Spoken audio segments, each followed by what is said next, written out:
Graça e paz. Eu quero que você abra a Bíblia lá, Efésios 4, de 4 a 6. A palavra do Senhor diz assim: há somente um corpo e um espírito, como também fostes chamados numa só esperança da vossa vocação. Há um só Senhor, uma só fé e um só batismo, um só Deus e Pai de todos, o qual é sobre todos e age por meio de todos e está em todos. Tá bom? Eu vou orar, você fecha os seus olhos, a Bíblia não. Senhor meu Deus, em nome de Jesus nós te adoramos, bendizemos o teu nome, exaltamos o teu poder, porque o Senhor é tremendo, o Senhor está presente no nosso meio, a sua presença é sempre bem-vinda, opera poderosamente, manifesta a tua glória neste lugar, e que todo mal, todo ele seja banido, porque o Senhor está aqui. O teu Espírito derramado sobre nós pode ser sentido por cada vida. Todos nós queremos mais e mais do fluir das águas que emanam do trono do Senhor. É no nome de Jesus que eu oro e agradeço. Amém. Eu quero falar da igreja gloriosa. Eu preciso fazer uma distinção aqui.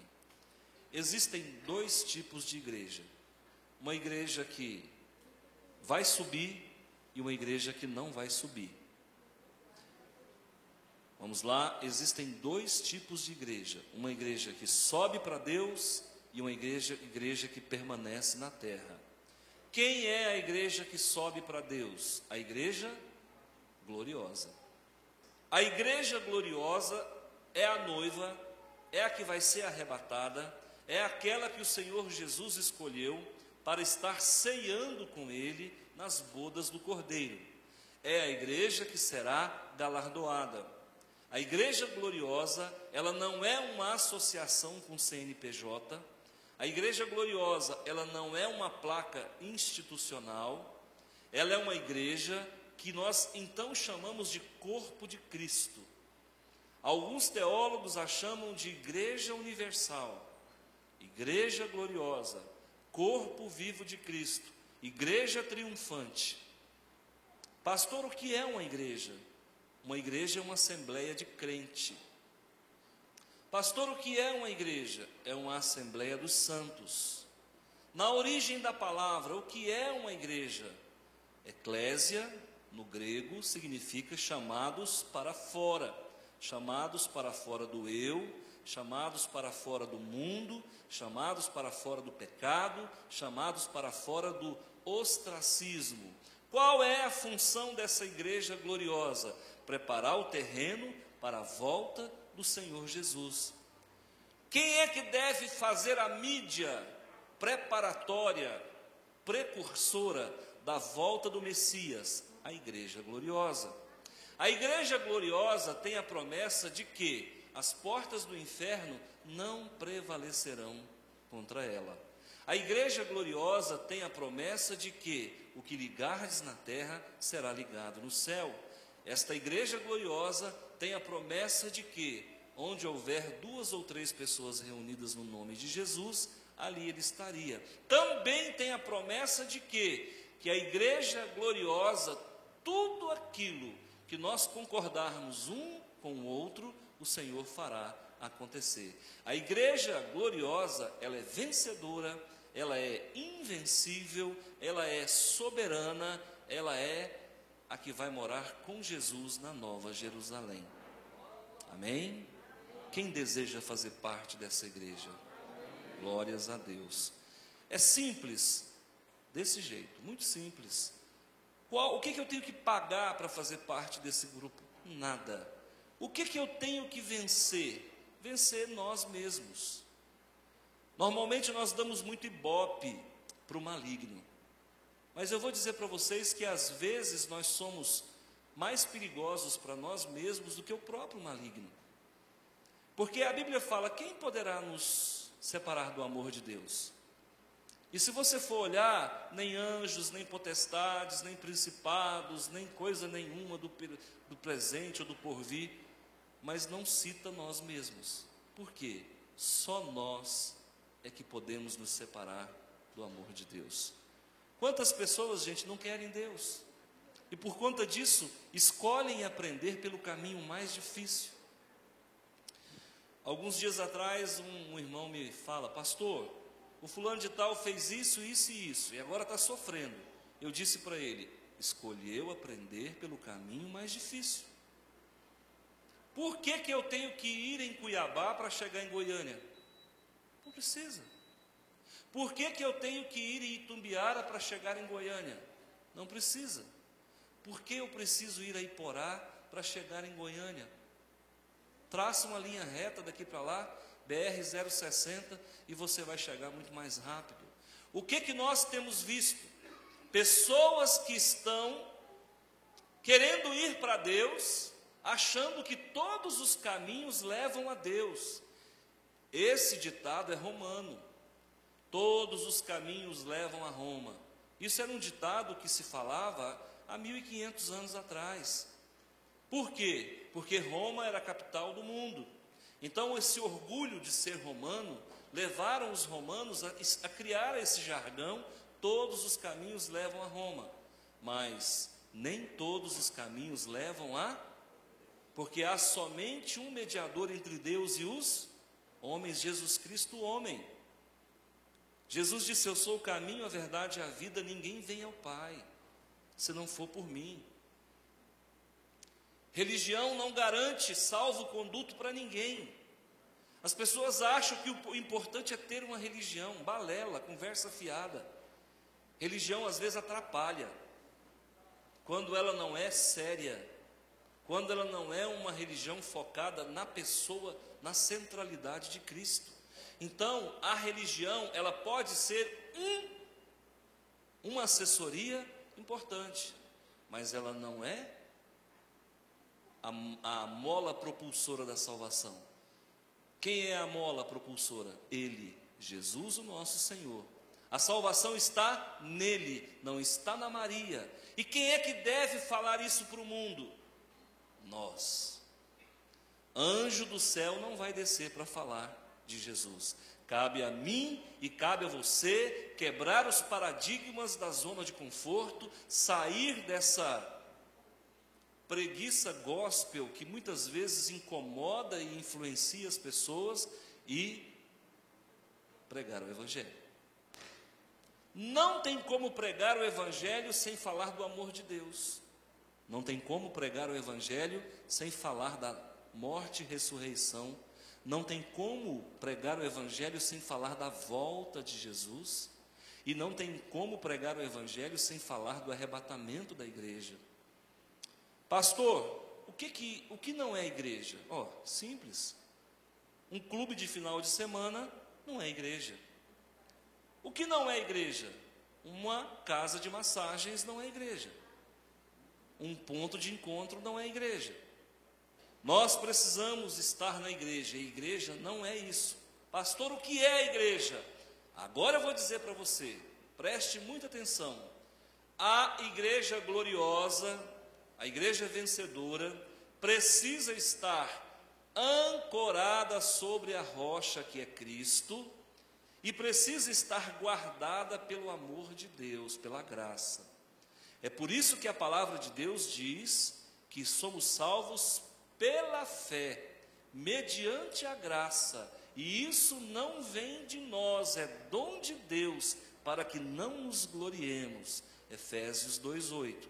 Então, eu digo para você, se você quer ser uma igreja vencedora, lembre-se que ela é dinâmica e ela precisa se estabelecer sobre 4 princípios. Primeiro, você vai encontrar aqui no texto de Efésios dizendo: um só corpo e um só espírito. Lá no versículo 4, um só corpo. Que corpo é esse? Corpo vivo de Cristo. Dá outro nome, igreja gloriosa. Dá outro nome, a noiva. Então só há uma noiva, só há uma igreja gloriosa, só há um corpo de Cristo. Você tem que estar ancorado sobre isso. Um só Espírito. Quem é esse Espírito? Espírito Santo. E nós precisamos entender que o primeiro pilar de uma igreja vencedora é a unidade. Nós precisamos ser um, João capítulo 17. Nós precisamos ser um nos propósitos, nas metas, nos objetivos, na doutrina dos apóstolos, na comunhão, no partir do pão e das orações. Nós precisamos ser um. Não dá para ser dois. Então é preciso que haja muita unidade. Muita unidade. O que vai nos tornar um? O amor de Cristo, o amor de Deus. Uma igreja que não ama não pode ser una. Uma igreja que não ama não vive em unidade. Eu tenho que tolerar os meus irmãos? Tenho que tolerar os meus irmãos.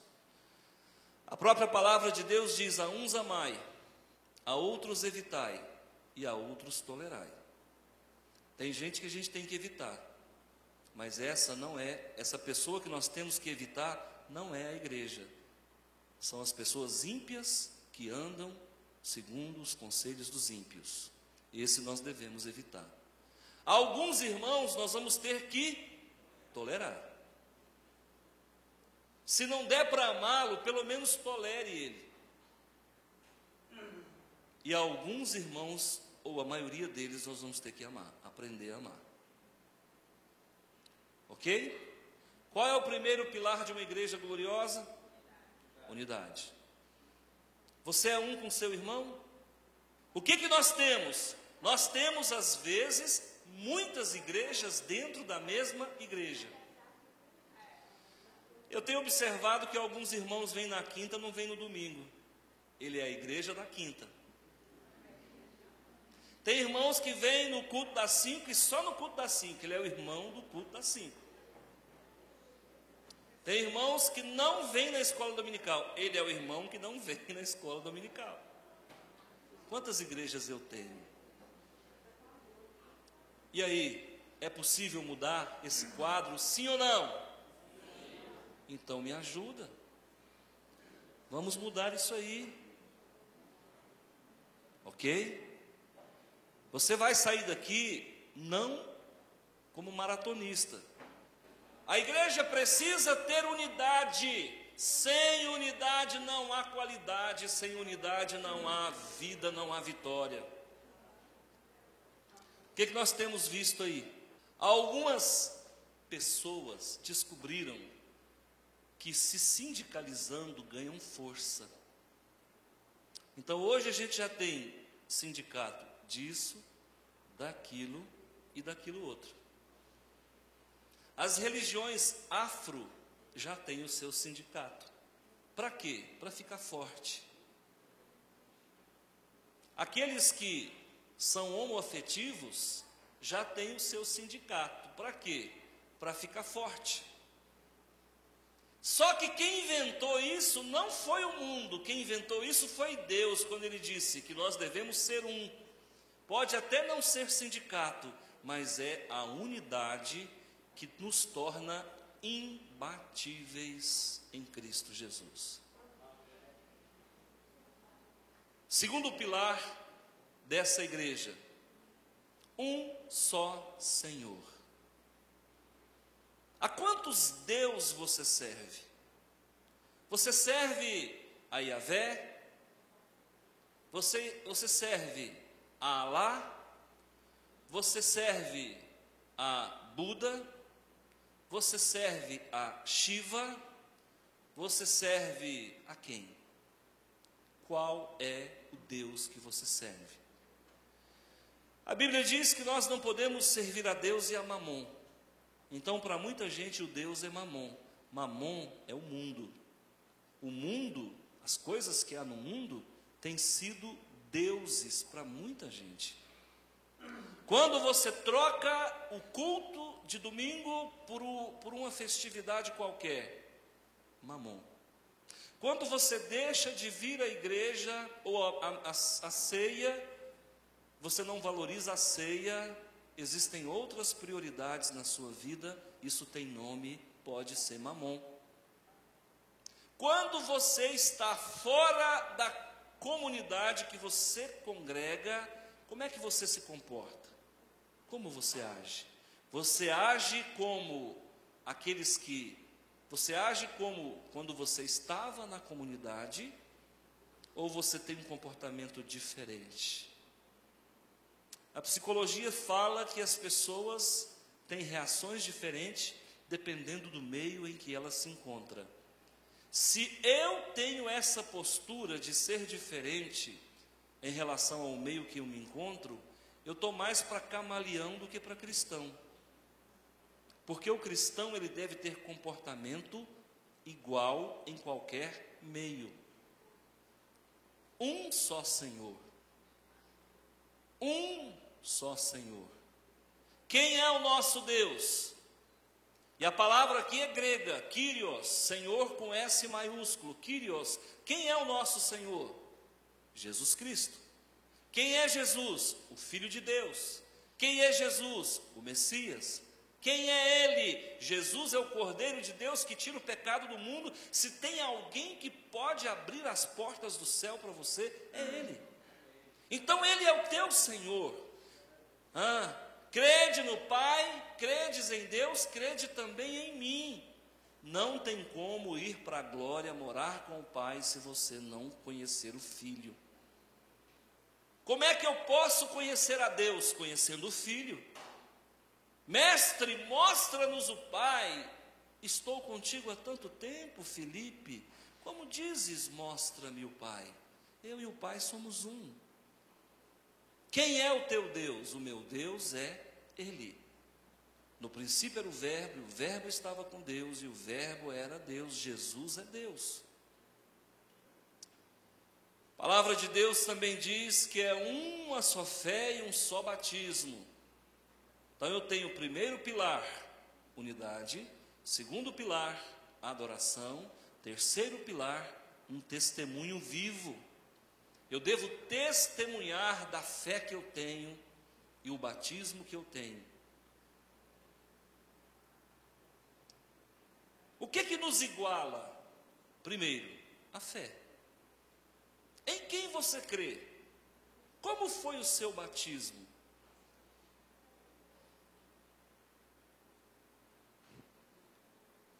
Tem pessoas que chegam aqui e falam assim: pastor, mas eu tenho que batizar de novo? Eu já batizei na igreja católica. Eu tenho que batizar de novo? Irmãos, o batismo deles não tem nada a ver com o nosso batismo. É um só batismo. Mas não significa que o deles é o nosso, e não significa que o nosso é o deles. Lá se prega que o batismo salva. Nós aqui na palavra de Deus cremos que o batismo não salva. Então não é o mesmo batismo. Aquele que crer e for batizado será... então o batismo salva, porque aquele que crer e for batizado será salvo. Mas é porque esqueceram de ler o restante do versículo. Quem não crer será... Então a condenação não está pela falta do batismo, mas pela falta da fé. A condenação vem pela falta da fé e não pela falta do batismo. Entende? Então é um só batismo. Pastor, eu já fui batizado na igreja fulana de tal, eu não quero batizar de novo não. Eu falei, irmão, se você ama esse trabalho, se você crê nesse evangelho que nós pregamos, e se você deseja ser batista, esse é o preço. Você vai batizar por imersão. Pastor, mas já batizei na macumba, já batizei no catolicismo, já batizei na igreja fulana de tal, já batizei não sei aonde. Mas o nosso batismo nos unifica, nos dá identidade própria. Por isso que você vai batizar aqui. Terceiro pilar é o testemunho da fé. Quando você anda, você testemunha a sua fé? Como é que você se comporta? Qual é a tua conduta? As pessoas querem negociar contigo? As pessoas falam bem de você quando você vira as costas? Porque a gente só sabe exatamente quem nós somos quando nós viramos as costas. Então, como é que está a minha fé? Como é que eu tenho expressado essa fé? Aonde você anda? Você é benquisto?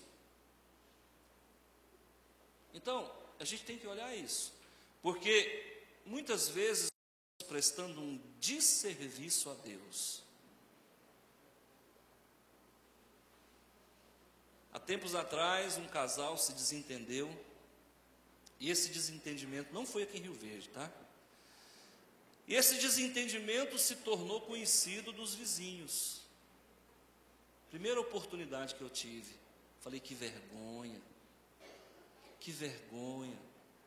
os vizinhos todos sabendo que vocês dois são crentes, e vocês dando o maior barraco, o maior show. Vocês hoje estão na boca do povo, está prestando um desserviço ao reino de Deus. E a palavra de Deus diz que quem comete escândalo, ai daquele que comete escândalo. Toma muito cuidado, irmão, com o que você fala, com o que você faz, com quem você anda. Porque tem muita gente que vem na igreja no domingo e na segunda vai não sei aonde. Fica antenado com Deus no domingo e o resto da semana todo fazendo o que não deve. Você acha que esse ônus vai para quem? Você acha que alguém dá prejuízo para Jeová? Pode ter certeza, de Deus não se zomba. Terrível coisa é cair nas mãos do Deus vivo. Então tome muito cuidado com relação a isso. Quarto pilar, você vai encontrar dizendo, olha, depois, lá no versículo 6, há um só Deus e Pai de todos. Há um só Deus e Pai de todos. É o pilar da missão, é o pilar da grande comissão, é o pilar do ide de Jesus. Uma igreja que não adora, uma igreja que não tem unidade, uma igreja que não testemunha e uma igreja que não pratica o ide, não é a igreja gloriosa. Se você tem dúvida se vai ser arrebatado ou não, me responde uma pergunta. Você dá um bom testemunho? Você tem adorado somente a Deus? Você tem unidade com seus irmãos? E você pratica o ide? Contribuindo, ofertando, orando? Se você não faz isso, ou falta um dos elementos na sua vida, repense a tua conduta. Pode ser que você não faz parte da igreja gloriosa.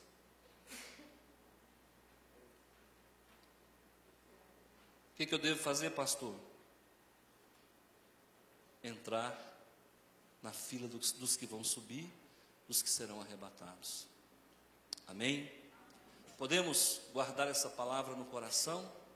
4 pontos: unidade, adoração, testemunho e missões.